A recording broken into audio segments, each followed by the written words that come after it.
Mr. Watkins, Chaz, I don't believe this is really what you want to do. I raised my eyebrows. And why, Doc? Well, I know it's natural to want revenge, but I also know it's a dangerous reaction that I guarantee will backfire on you. I slowly turned my head to the right to look at Amy, who had her head down and seemed to be trying her best to appear insignificant to the current discussion. After looking at her for a few moments, I looked back at Dr. Carnes and noticed her annoying attempt at a friendly smile that looked more like she was holding back a fart. I also noticed the lack of rings on her left hand. She was an attractive woman, closer to my age, but over the past few weeks, she had been testing my patience. Well, Doc, I yawned, I'm sure I don't know what you mean when you say this will work against me. I just can't imagine this as a possible outcome. Well, let's see. What Amy did was selfish and wrong. Revenge is also selfish and wrong, but it is also a purely malicious attack. Amy didn't attack you. Revenge would let Amy know that you are only interested in hurting her in return, which means you have no love or care for her or the marriage. I think the fact that you're here means you care. Sorry, Doc. You probably forgot. I filed for divorce, remember? I'm here because Old Faithful was there fighting this and demanding consultation, and the court relayed it. Yes, however, we must work together to restore trust, and this will of course be more difficult if she loses trust in you. What if she decides that your attempt to hurt her is more than she can handle and decides to walk away from the marriage? I smiled at her. That would seem terribly hypocritical to me. What do you think, Amy? If I had sex with any woman, or maybe 4 others, repeatedly, would you give up on our marriage? Mr. Watkins, the best revenge is to refuse to compromise your dignity or principles than to stoop to such a level and have an affair for revenge. Thank you, Doc, I understand you. But I didn't hear an answer to the question I asked my wife. Come on, Amy. Why don't you join the discussion? How do we fix our marriage if you refuse to answer the hard questions? If I went out and had sex with 4 women and did it multiple times with each one to even the score, would you consider us equal, or would you consider us to be finished? Amy grimaced. Mr. Watkins, Oh, for God's sake, Doc, call me Chaz. Chaz, this is counterproductive, and whether you decide to save your marriage or not, your self-esteem, self-respect, and happiness will remain with you. No one should be able to take that away from you. Don't descend into negative behavior that puts you on the same level as Amy's infidelity. Elevate yourself and focus on your greatest strength, yourself. Making yourself stronger, happier, and more confident is possibly the best revenge you could ever get, and the only chance we'll be able to identify the problems in your marriage that caused Amy to cheat on you in the first place. Treason, I said quietly. Sorry? Asked Dr. Carnes. Treason, Doc. Plural. She cheated on me several times, with several men. But now, if you don't mind, I'd like to change the topic of discussion a little. Dr. Carnes nodded. Amy was still trying to pretend this wasn't happening. Amy, I'll come back to my question later so you can take some time to think about your answer. I looked back at the good doctor. So, Doc, you just said that I need to rise to the occasion and stay positive and focused so we can figure out what caused Amy to cheat. We need to determine what is wrong in our marriage that has caused her to spread her legs for several other men more than once, right? That's right, Chaz. Once we identify these reasons, we can address them in a positive way and begin the process of healing and restoring your relationship. So you're saying that it's my fault that she's a slut? That kind of language is counterproductive, Chaz. And yes, to some extent it's your fault. Women in happy, fulfilling relationships simply don't commit adultery. I gave her my best incredulous look, which she ignored. It takes 2 people for a marriage to be strong and for neither partner to go astray. If we can identify these problems, we can deal with them and have a better chance of ensuring loyalty, trust, and harmony. I was taken aback for a moment thinking about it and finally said quietly, I call it bullshit and shenanigans. Sorry? Asked the embarrassed doctor. I know what that word means, Chaz. I just don't understand why you think there's any shenanigans going on here. Yeah. First of all, my unfaithful wife, who claims to want to fix our marriage, a marriage she broke up, refuses to participate in this discussion. There are two people who are working on this marriage, but she is not one of them. And secondly, you think it appropriate to hold me responsible for her dissolute behavior. Mr. Watkins, shut up, Doc. This is my money, and I will have my say. If there were problems in our marriage, the appropriate response would be for my loving wife to tell me about them so we could work on them. Don't you agree? She nodded, looking a little embarrassed. So, if she decided to take a proactive, healthy approach and discuss with me her problems and desire to resolve these issues in our marriage, and I ignored her or refused to acknowledge the problems, then I would be guilty and responsible for my contribution to the continuation of the problems in our marriage. Of course, and if that was the case, then her reaction was to either accept it or not, and decide whether she wanted to leave the relationship or continue to try to make it work. She didn't. As far as I know, she was not unhappy. I'm no saint, but she never spoke to me about dissatisfaction with any aspect of our marriage that would justify her torpedoing the marriage. No, Doc. If she was unhappy or dissatisfied with our marriage, then her actions completely relieved me of that responsibility. She herself is to blame, and your attempts to shift the blame onto me are shenanigans. And I will not accept them. Chaz, if you can't accept your share of responsibility, I guarantee your marriage won't survive this. I slowly stretched in my chair, then stood up and headed towards the door. I think we're done. Dr. Carnes, if you would like to continue helping us, please leave me a message before your next session explaining why I should bother. Our life together up to this point was unremarkable and ordinary. Amy and I have been married for 20 years. We met in college our freshman year, but didn't start dating right away because we were both in relationships with others when we met. However, during our freshman year, we ran into each other at a party and discovered that neither of us were in a serious relationship, and we quickly began dating. After a few months of dating, I wanted to become exclusive, but Amy refused. I looked at her, thanked her for the past few months, and wished her a happy life. She was confused. Chaz, wait. What's happening? Are you saying that if I give up the exclusive relationship, then everything is over between us? Yes, Amy, that's right. I'm looking for a long-term partner, not a friend for sex with whom I have to share. If it's not you, then I want to be free and look for others to find what I'm looking for. But you can date others, Chaz. I don't understand why we should stop dating just so you can date others. We have fun together and have great sex. I'm dating a few guys and I still want to spend time with you. You are free to do the same, and if you find someone special that you want to have a serious relationship with, I will not stand in your way. I thought I already found her, Amy. I'm sorry I wasted your time and mine.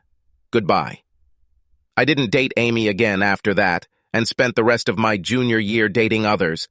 Sometimes we bumped into each other at parties, but I never talked to her, much less called her. By my senior year, I was dating a beautiful Asian girl and was seriously considering marriage when she told me that she had been accepted to graduate school abroad and would be leaving the week after graduation. She was so happy that I couldn't bring myself to tell her how I felt, so I swallowed my wounded pride and helped her celebrate. Gradually, I started to move away from her, but she didn't seem to notice, or, to be completely honest with myself, she didn't care. And a week after finishing school, she left. I still occasionally receive letters from her, but that's where the affair ended. After graduating from university, I got a job at a large software development firm and started my career. I was making great money, and after 2 years, I was offered to join the sales team. I started working in the development department, but they quickly discovered that I was one of the few developers they could trust to work with clients. And I quickly became the implementation project manager and pre-sales assistant for our account managers, whose technical and at the same time personal assistance was required. Ultimately, the VP of sales decided that I would probably succeed in sales, and she was right. In my first year in sales, I met 121% of my quota, which allowed me to generate serious tax income. I was happy at my job, owned a nice upscale apartment, drove a new car, and generally lived the life of a single man with no commitments. I was dating, having sex regularly, and I was miserable. I wanted a relationship, someone to share my success and life with. After 2 successful years in sales, I met Amy again by chance. She worked as a junior purchasing agent for the company I was presenting to and was included on the team evaluating our solution and proposal. Long story short, we started dating, and it seemed like Amy was ready for commitment this time and wanted an exclusive relationship. She seemed to have changed, and the chemistry was still there, so I agreed. And 18 months later, we got married. 2 years later, Amy gave birth to our son, Peter, but unfortunately she was told that another child was not wanted. We were devastated, but we were happy that we at least had Pete and decided to move on with our lives. I had a vasectomy and we moved on, cherishing our marriage, each other, our son, and our careers. After Pete left for college, Amy and I started having some friction. She was taciturn with me and seemed inclined to be where I was not. Our once vibrant sex life had dwindled to almost nothing, and I began to wonder about Amy. She worked a lot and was not at all kind to me. I've never ignored problems, so I hired a private investigator to find out what was going on. What happened led us to this point. Mr. Watkins, this is Dr. Carnes. I think I understand your disappointment after our last session and want to assure you that I am ready to help you and Amy, and I truly do not hold you responsible for her decisions and actions. I believe that in yours there were bound to be cracks in the marriage, but I recognize that you are right when you say that. How many chose to handle this is our main concern. Please understand that I want you both to be stronger when this is all over. I want you to heal from the pain she has caused you, and for me to help you both cope with your new reality, whatever it is. Please don't give up on me, Amy, or your marriage. I sincerely hope that I'll see you tomorrow at our session. I really wanted an answer to my question, and since Amy was currently staying with a friend and we weren't talking, I thought, what the hell, I'll give Doc another chance. Additionally, I could be held in contempt of court if I refused to participate, in which case I would have to start the sessions all over again. Have you two been intimate since this all started? I stared at Amy, who never seemed to leave her chair or position since our last session. I waited a moment before answering, "No, Doc, we didn't have any intimacy," still looking at Amy, who stubbornly refused to look at me or the consultant. "And why, Chaz?" "Doc, do you mind if I take a break for a second and address Amy directly?" She looked wary but agreed. "Amy, are you here to participate or not? It seems like I'm doing all the hard work here, and as far as I know, I wasn't the one who lied or had sex with others. I didn't want this. You did it. You either step forward, or I'll end this right now. I mean, I'm sorry, I'll try to be more... Yes, I'll participate. Okay, great. The doc wants to know why we're not having sex? Why don't you answer this question, and then I'll clarify everything you need." "Certainly. Sorry. Well, Chaz doesn't talk to me, and I'm staying with a friend at the moment, so we have no opportunity, much less closeness. Stand. And? I asked. And I wasn't tested for diseases. Stand. And? I asked again. And well, Chaz says intimacy isn't something he's comfortable with at the moment. This is not exactly what I said, but it is, of course, less colorful. Doc, do you have any idea how many times over the years I've had the opportunity to have extramarital sex? Oh no, how can I? But I can assume that you had more than enough opportunities. You are a very attractive, fit, successful man, so I can assume that there were plenty of such opportunities. I winked at her and she blushed slightly. Damn right, and they continue to be. I have a problem here, Doc. You see, putting aside Amy's absolute dishonesty and selfishness and what it did to my love and attraction for her, I can't be intimate with her for 3 reasons. First, I never want to be perceived as agreeing with her behavior. If I had become intimate with her before we consummated our marriage, I would feel like I was accepting her infidelity, which I am not. Secondly, I refuse to put my health at risk. I have no idea what kind of infection is floating in her body right now. At this, I chuckled. Finally, I need to balance the scales. Until now, I have refused everyone who came, if you'll pardon the pun.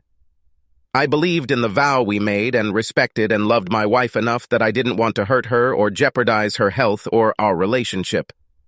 But now it looks like she took the opportunity to test 5 different guys and find out which one best. Perhaps she even had sex with each of them several times. At this point, for me to feel like the scales are balanced, I need to have the same opportunity to see what other women have to offer me. This isn't about revenge, Doc. It's just a happy byproduct. No, it's about equality, fairness, and balance. Wouldn't you say that these are important factors in fixing our marriage? Amy trembled, and Dr. Carnes considered her answer. 5? She whispered. I began to become impatient with this couple. Doc, how many more sessions has the court ordered us? She looked at me quickly, contemplating changing the subject. Well, let's see. The court ordered 4 more sessions, Chaz. Fine. Let me ask you, do you think we can fix anything enough for me to consider withdrawing my divorce petition within the next 4 sessions? Amy sighed. I turned to look at her. Amy, I'm going to be as honest with you as possible. The only hope, and let me be clear, I'm not saying I guarantee anything, but the only hope for me to give up the divorce is if I feel like the balance is back. Mr. Watkins, I thought I explained how devastating this would be. We have 4 sessions left, and I think... Thank you, Doc. I'm aware of your thoughts on this issue. Amy, I'll repeat my question from last week. If I feel like the only way for us to consider staying married is to tip the scales by having sex with 5 different women multiple times, what would you do? Will you feel that you can no longer stay married to me and allow the divorce to happen, or will you accept it? No answer, just sobs. After a few awkward moments, I tuned into Dr. Carnes. When we first came into this office a few sessions ago, Dr. Carnes, what did you think was most important for successful counseling? Honesty. You both need to be completely honest with me and each other if we want to get anywhere. And what do you think, Beverly? Was I honest with you? Her eyes widened a little at my calling her name. Yes, I can say that I feel like you were completely honest with me, Chaz. Thank you. And can you say you feel the same way about Old Faithful? She looked thoughtfully at Amy, who looked slightly less comfortable. Honestly, I don't think I can answer this question. Amy, you didn't talk very much during these sessions, and as I think about it, I have to wonder. Yes, me too. Would you be surprised to learn that Amy is still cheating on me with Beverly? That the friend she lives with is her new lover? Amy huddled in the chair and began to sob quietly. Dr. Carnes looked upset. What are the minimum requirements to complete the remaining sessions to the satisfaction of the court, Beverly? Beverly? Yes. Sorry. What? Well, yes. I can go to court at any time if I feel that there is no point in continuing the sessions and... What do you recommend, Bev? She, in an instant, carefully studied my face, and then a small, sincere smile began to spread across her face. Looking me straight in the eye, she replied, I will immediately inform the court that I recommend stopping the sessions and granting you a divorce. Amy began to shake and sob. Thank you, Bev. I extended my hand and asked, Will you call me when our case is closed? I wish you were my first. Her eyes sparkled as Amy fainted. Subscribe to our channel so that your second chaff doesn't cheat on you, and go ahead and listen to the next story, because this story is nothing compared to the next one. If you're under 18, don't even think about listening to the next one.